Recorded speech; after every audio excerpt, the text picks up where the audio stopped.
All right, you dumb, ferocious tiger. Let's see how sharp your fangs and claws really are. See how well you can dig yourself out of this hole. We've got you as the criminal now. Yeah, I loaned out cash. About $100,000. All right, then. That day, we was due to have a little chat. The kid had hit his payback date, see? So anyway, he tells me he's got no way to pay up. I see. I'm about to flatten the guy when he starts screaming. Yes, I won $500,000. He got lucky, you know. Real lucky. Yeah, that's right. That waitress hadn't done what she done. Everything would have been over. I see. Now, I see that the principal amount you loaned to Mr. Elk was $50,000. Yeah, well, he's got the big to take into account. Interest builds up fast, you know. That's faster than fast. $100,000 is twice his principal. And the payment deadline was December 3rd, the day of the incident in question. Yeah, he was one lucky kid. Yeah, that's what you say, but then he got murdered. Got that $500,000 just in time. Yeah. So I ain't have no reason to kill the kid. And if I ain't got no motive, you ain't got no case. His motive? He has to have one. But what is it? That's the true $1 million question. Oh, wait, it was only $500,000. Damn it! Oh, man, I'll never win Who Wants to Be a Millionaire. Looks like they're not going to pressure me on this one, so... Did he have any way of paying the loan back? The fool was a gambler. He said he couldn't give it up until he landed a big win. So I agreed to help him. Help him? You? I kept hitting him with ideas for ways he could get a big win. But the guy kept losing. So you were helping him for his sake or yours? Win through compromise. Yous help me, I help yous. What's the difference, huh? Oh yeah, that sign was in the tender lender. But I don't believe this! Nick, would anyone really ever loan money to someone they thought was unreliable? Like, for example, if it were you, I'd only loan you $5 max! Thanks a lot, Maya. Appreciate the confidence in me. I just don't make money, that's not my fault. Jeez. Hounding me for not being able to make a lot of cash. So how much were you expecting him to pay you back on that day? What do you think? The whole package, $100,000, including interest. That's a real heavyweight punch. Once the client misses a repayment, you call the whole loan in. You want to make it in my world? That's all you's got to know. And how many times did Mr. Elk get late with his repayments? Once. And how much was he supposed to pay back every month? $50. Sounds like Mr. Elk was in a real sticky spot. Yeah, $50 a month, he'd never pay that huge loan off. That's actually pretty low, but then again, yeah, the interest, you definitely would not win on that one. That's really, really shady. Okay, let's keep digging into this argument you had. How much did he have left on his debt? You want it in round figures? About $100,000. That's the whole amount. We're talking about a guy who had 58 cents in his wallet. What? You're telling me he wasn't even gonna pay for the coffee? He certainly seems to have been a brave man, this Mr. Elk. That guy was smooth, I tell you. Real smooth. You'll have your money in less than 5 minutes. That's what he says to me. The guy then calls me the tender tiger. He was skating on thin ice with me. Wow, what a gutsy bastard. Jeez. Anyway, was that because The guy won the lottery. Was his last chance at a big win. And you can confirm that this is the ticket in question? That's it. The Millionaire Radio Show starts at 1:30 p.m. and runs for 10 minutes. That fixes the time you two met with some accuracy. The whole scene was acted out again 30 minutes later. All so that Mr. Kudo would see it. I can still see the kid's face now. I ain't never gonna forget it. Right. He said he got really happy that he won, and real lucky. Was there anyone else in the restaurant at the time? I don't remember. If there was no one there, I'll wear that ridiculous tiger shirt for a month. Mr. Armstrong, Maggie, and if I'm right, Viola Cadaverini were all there at that time. So, the victim had intended to repay you from his lottery winnings from the beginning? Seems that way to me. But you wouldn't normally expect to win the lottery, would you? Huh. The undying belief that your next roll will end the worst losing streak you ever had. That's what defines a true gambler. He makes it sound so cool. Don't be tempted, Nick. You haven't got the willpower for it. I'm not gonna do it. All I know is the kid took a shot and he got lucky in the end. Yeah, he did. And, well, everything would have been over if she hadn't done anything, huh? The waitress, you mean? The girl with the glass in the defendant's chair. Who else could I mean? If she hadn't gotten in the way, things would have been bada bing, bada boom, over and done with. Maybe I should push a little on this. I'm not gonna be punished, so... see. What do you mean things would have been over and done with? Are yous all there or what? I'm talking about the cash. I was there to get my 100,000 bucks back. That's all. I'm a businessman. It was all coming together before that waitress got in the way. As far as I can tell from the witness's testimony, other than recouping his loan, Mr. Tigre has no motive for killing the victim. He does not, apparently. Witness, you will amend your testimony to reflect what you just said. The tiger's motive, huh? I wonder about that. I was after the $100,000. I didn't have no other reason to kill that guy. So you say. Or you say you had no other motives that day? Yeah, so what? Then, why did you take the lottery ticket when you left? Why do you think? Because of Four Eyes over there. Because of Maggie? How about you go ask Four Eyes about that $500,000 ticket? She wanted it so bad. She poisoned Elk's coffee. But I don't believe you. A likely theory. Your word hasn't held water lately, Mr. Tigre. Oh, come on. What's not for this witness is actually the scene, trite. The law don't exactly agree with some of the deals I sent down. I couldn't be there when the cops showed up, so I split. I see. Your Honor, Oh, what are you going to say now? the witness's last few statements are worth a good 2 cups of coffee. Well, Mr. Wright, are you happy with the testimony, or would you like it amended?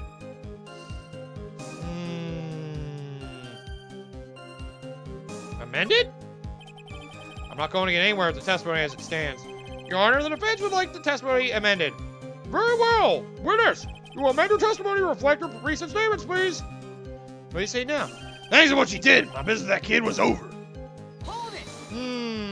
Okay. Tiger's trying to pin the crime on Maggie. If I ask him about what he saw, it's only going to damage our case. What do you mean things would have been over and done with? Are you all there thinking or what? I'm talking about the cash. Oh, okay. Right. Have it amended again. Okay, so you could swap between the two. Okay, then. So the Tiger was meeting Glenn Elk to get his money back. Mr. Elk had just given him the lottery ticket. That would have been the end of it. Yeah, so what's the Tiger's motive? This is the big one. If I don't manage to undermine this testimony, it's all over for us. Why would he have to poison Mr. Elk? And why did he loan him the money in the first place, when he knew he couldn't repay him? Oh, we have that actually. I thought about it.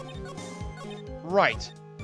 After the $100,000, you didn't have any other reason. Although, if you had some other big payment hanging over your head, maybe that could be why. Ha! So you just intended to get back the $100,000 Mr. Elk owed you, correct? I loaned the guy the cash, so that's my right.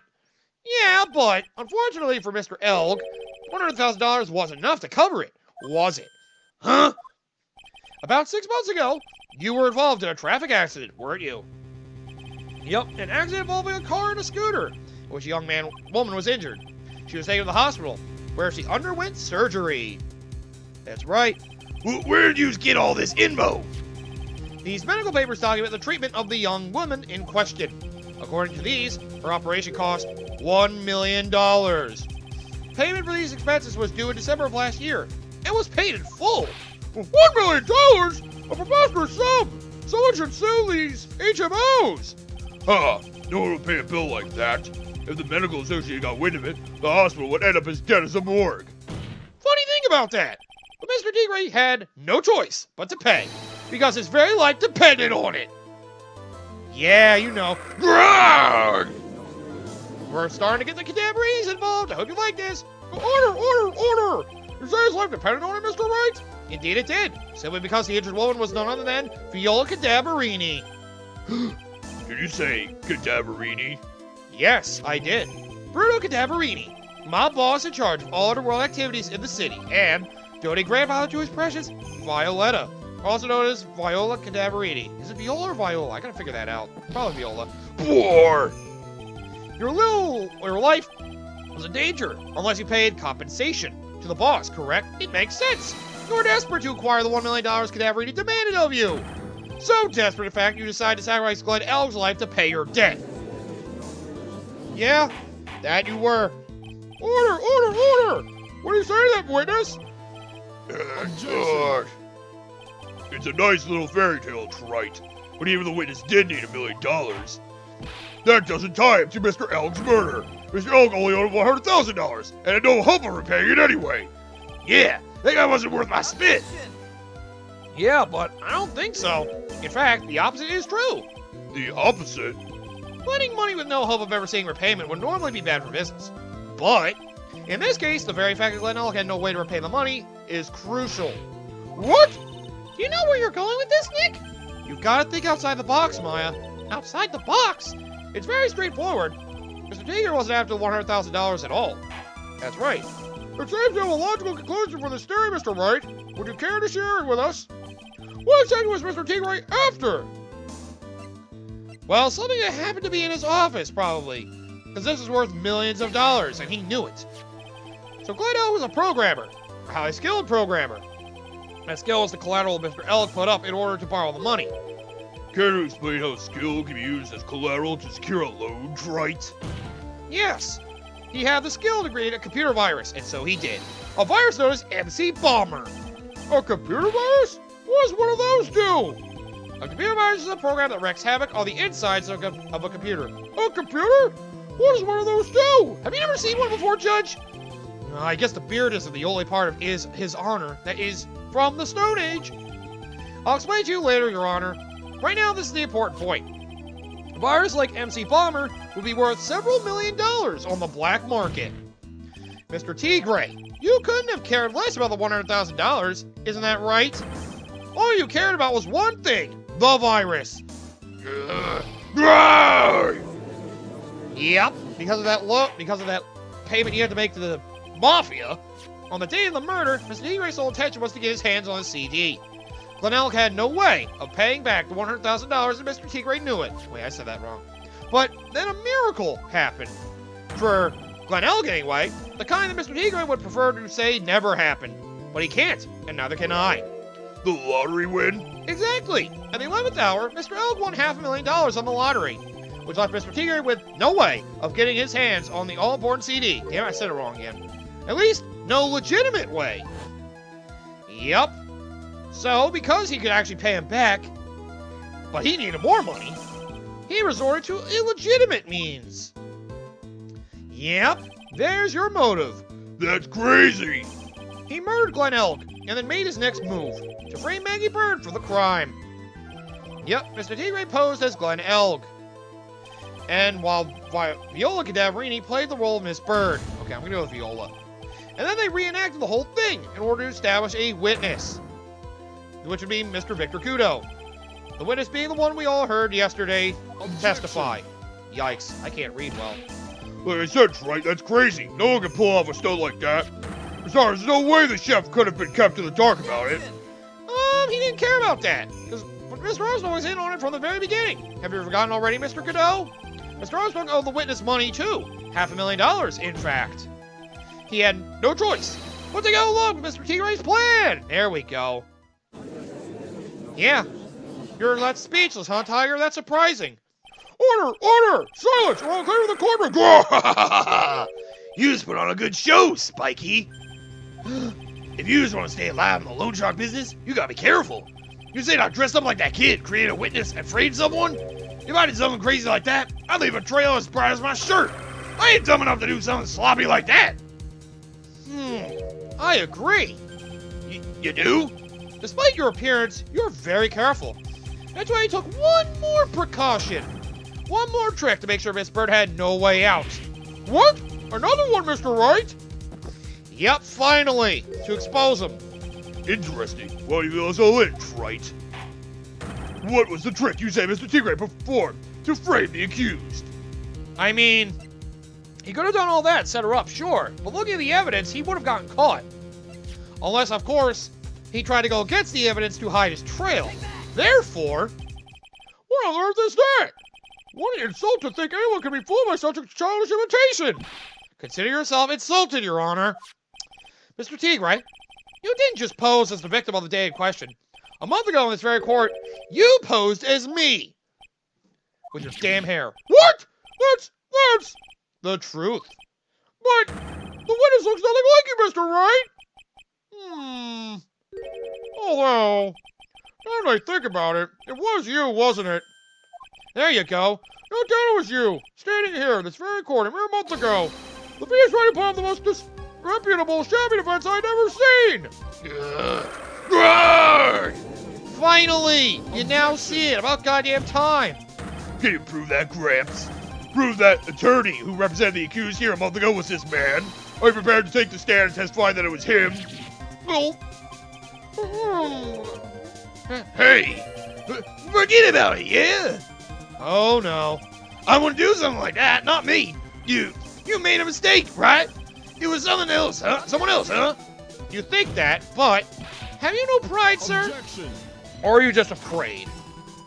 Now you're gonna be sent to jail. Probably hunted down like cadaverinis afterwards. This isn't a matter of pride. In case you didn't know, Trite, here at court, we deal with people's lives. Mr. Godot is right. Your Honor? Speaking for myself, I'm absolutely convinced the attorney in question was the witness standing before me now. However, the presiding over this court is the judge, with the vested power to hand out a verdict. That's right. Someone in my position cannot be swayed by a memory without evidence to support it. No! Damn you! Needing evidence and shit. If the defense has no further evidence, this court now excuse the witness. The circumstances surrounding Mr. Tigray are dubious, for sure, but not conclusive. But we've come so far! You say impersonate Mr. Gladell. You say impersonate you. But none of that adds up to a murder charge. Damn it! You don't have a shred of evidence that the witness poisoned the victim's coffee. Arrgh! Damn it! He's not wrong, but I hate this. Ha! Now he's back to normal. Sucks to be you, right? Don't mess with the tiger, or you gonna get mauled. You got that? All we managed to do here was chase him around a bit. I was so close to getting him to admit his own guilt. Huh. Oh, man. Looks like I will be needing a refill. Oh, if I just had one more piece of evidence. One more piece of evidence, and maybe I could get Maggie off the hook. Where the hell are you, Gumshoe? This witness's cross-examination is over. You're free to go, Mr. Tigray. Gosh darn it. I got My man, about goddamn time you got here. Your Honor, sir! Yes! Wait! There he is. Detective! Detective Gumshoe! Sorry it took so long, pal. I staked everything on this. My badge, the works. So here it is. My heart's counting on this too. What is it, Detective? Is it obvious, pal? It's the final decisive piece of evidence. What? Yes, Gumshoe, you finally got it back to me, thank God. Oh, I was hoping you'd make it. And we're gonna discuss it in private, thank God. Sorry it took so long, pal. But I finally got the results from the lab. The results? About the prints, pal. From this medicine bottle. Oh, so you know who the prince belong to now? You think I'm some kind of hack detective? Of course I know. So, tell us. They're the tigers, right? I knew it. You bet. Clear as crystal all over the bottle. They're Fio Tigray's paw prints, all right. That's great. We've got him now, Nick. I mean, do we though? What's wrong with you? You've hardly said a word since Detective Gumshoe got here. He's laid everything on the line for this, Nick. I know. Look, I'm sorry.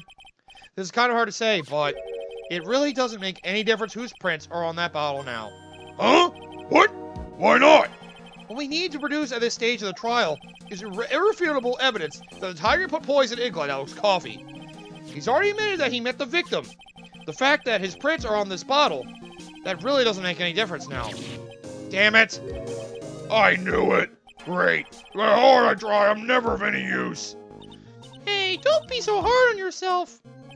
This was our last chance to help Maggie, and I've been working on some useless piece of evidence the whole time. It's all right. I'm a real loser. It's not breaking news to me, pal. Detective Gumshoe? Oh, look at that. She's warming up to you, Detective. Maggie! You've been working on something for me? Sorry I let you down, Maggie. I knew you didn't do it. And I'm a detective. We're supposed to be able to prove stuff like that. I'm really sorry. I'll get out of your hair now. Detective Gumshoe, wait! He's gone. Isn't there anything we could do now, Nick? I wish there was. Unfortunately, with this, we got nothing. Although, don't you work so hard to get that evidence? Only there was some way I could use it. maybe we could think of something. I have a feeling it's going to be pivotal. I just don't know how yet. Why did he take it out? I wonder. Mr. Wright, Yes, Your Honor. I grant you a recess so you can prepare this decisive evidence you've discovered. Yes. We didn't have it yesterday for this court, so I can use it. Don't leave us all in suspense, Trite. Show us. Naturally, we can assume it's evidence that will actually stand up in court. Can't we? Think, Phoenix. Don't let Gumshoe's hard work go to waste. How much more of my time are you just gonna waste? I ain't been to no court before. You lawyers sure know how to blow things out of proportion. He's not wrong. No doubt, given the nature of the evidence, it will speak for itself. Nevertheless, you will talk us through it, Mr. Wright. Well, I know I can't prove anything new with this evidence. I'm really backed into a corner here. But maybe if he thinks he's got me beat, he'll let his guard down a bit. Don't keep us waiting any longer, Mr. Wright. Present this final decisive piece of evidence to the court. I mean, it's the new thing, so just do it. This is the defense's final piece of evidence. Isn't it the victims? About that, Your Honor. Naturally, the court is already aware of the contents of this bottle. However, interesting new information has come to light. We have clearly identified some fingerprints on it. Fingerprints belonging to you, Mr. Tigray. What? That's right. But, Mr. Wright, what conclusion are you hoping to draw from this new information? Everyone here knows what this bottle contains. Except one man. One person in this courtroom should theoretically be in the dark. My birds are on that pansy-looking bottle? Is that what you're saying? Well, what the hell's in it anyway? Heh. A phony trial, a phony lawyer, and phony clues. Everything about this case has been phony. Seems like the perfect excuse for some phony evidence. Isn't that illegal? Fuck it. Mr. Tigray, this is a decisive piece of evidence that will prove your guilt. Why? Because it contains Mr. Armstrong's oils. I mean, if we're trying to trick him, why not? This bottle contains potassium cyanide. Potassium cyanide? Poison used to murder Mr. Elg, Your Honor. The victim's killer used this very bottle. So, and on this bottle, Mr. Tigray, we found your fingerprints. Well, how do you explain that? Ha ha ha ha! You'd make a good clown, you know that? What? Yous ain't never gonna get to this to stick. You's just making me laugh now. You think a cheap bluff like that is gonna fool the tiger? A bluff? I can see straight through you, Phoenix, right? That ain't the bottle with the cyanide in it. No. This is the bottle we found traces of the poison in. Don't mess with the tiger, or you're gonna get ripped to shreds. The cyanide bottle was brown. It was made of glass. That cheap piece of trash don't look nothing like it. Huh. Neat. You should not have seen that bottle, dude. So, thanks for that. Appreciate it. You're an idiot. Got him! Got him! At last. What? Why has everyone gotten quiet? I said that bottle. Is this the bottle you're referring to? Yeah, that's it. That's the bottle the cyanide was in. We're usually gonna find my prints on that bottle. Don't let that cozy-looking suit fool you, people. That lawyer's just playing games. Tell him, Mr. Prosecutor, tell that guy where to go. You still haven't figured it out? Don't you realize what you just said? What I said? What did I just say? You were summoned to this court for the first time earlier today. If you really had nothing to do with the murder, you shouldn't have known all the little details. For instance, you shouldn't have known what kind of bottle the potassium cyanide was in. Yeah. Ha! But just now you slipped up in front of every single person in this courtroom. You described the exact bottle used by the killer to hold the poison. You just don't know who you's messing with. I'm the tiger. I control millions of dollars on the black market. You think I'm gonna let some jumped up suit get the better of me? No, but sure, the last piece of evidence was phony. But that's just what you deserve. The phony trial, the phony lawyer, it was all played up by you, the biggest phony of all.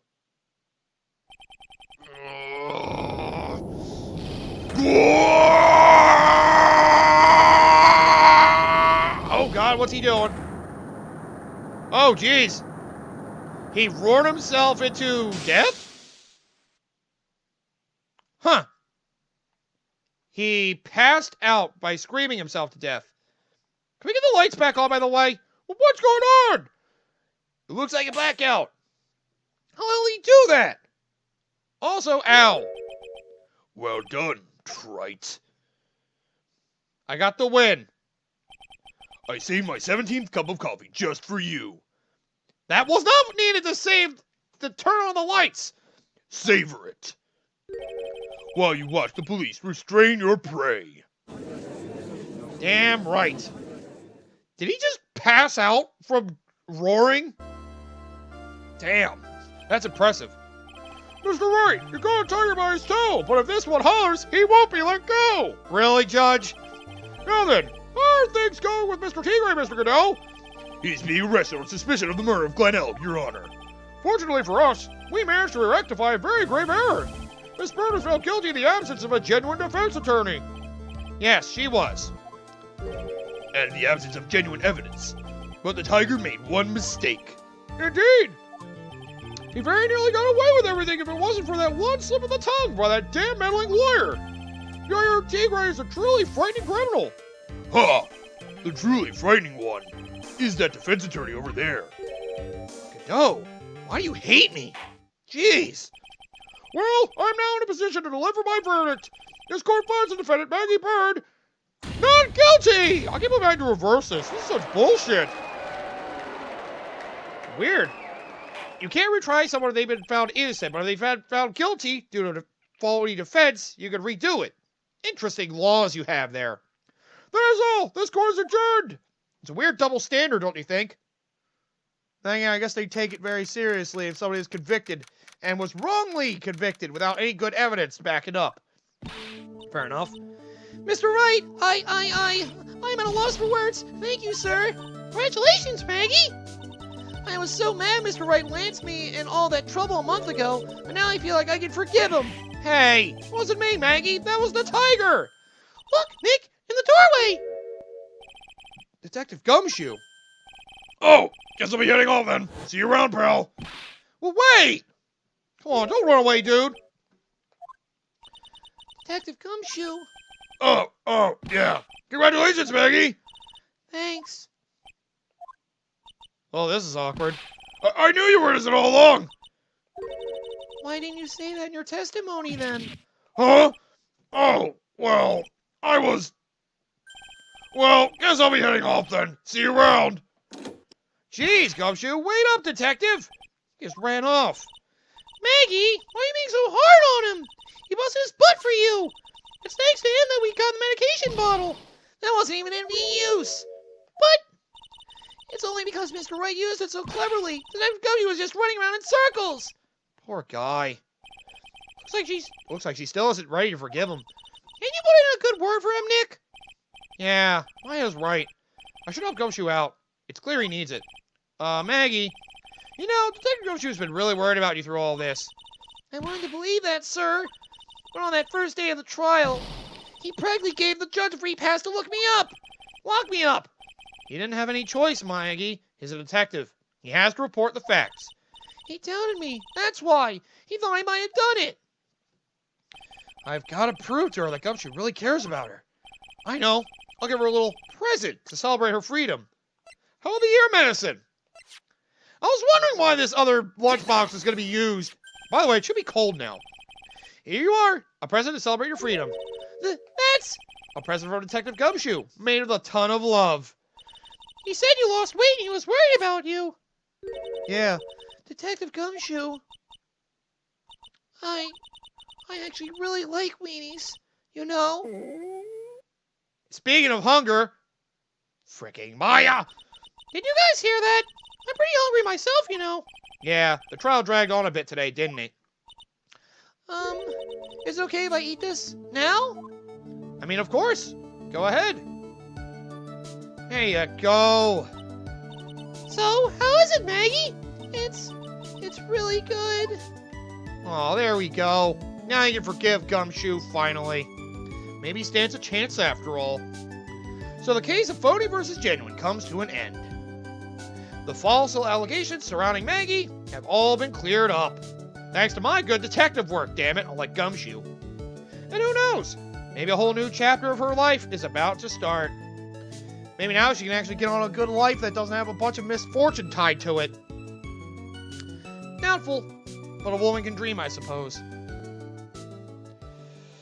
Oh, there we go. We finally got through that. Goddamn restaurant murder trials. But at least we're done with that. Oh, good. Tournament beginnings. Sounds like another origin story of something. Or something really building up. I don't know. Well, either way, we got through that. And, well, fan service and all, it's an interesting trial, although I'm never the big fan of it myself. Like, yeah, it's an interesting twist to think that they had the murder committed and then tried to do a phony murder to cover it up. Damn friggin' tiger. But, yep. At least I got to see mine in a costume. I guess that's good enough for it.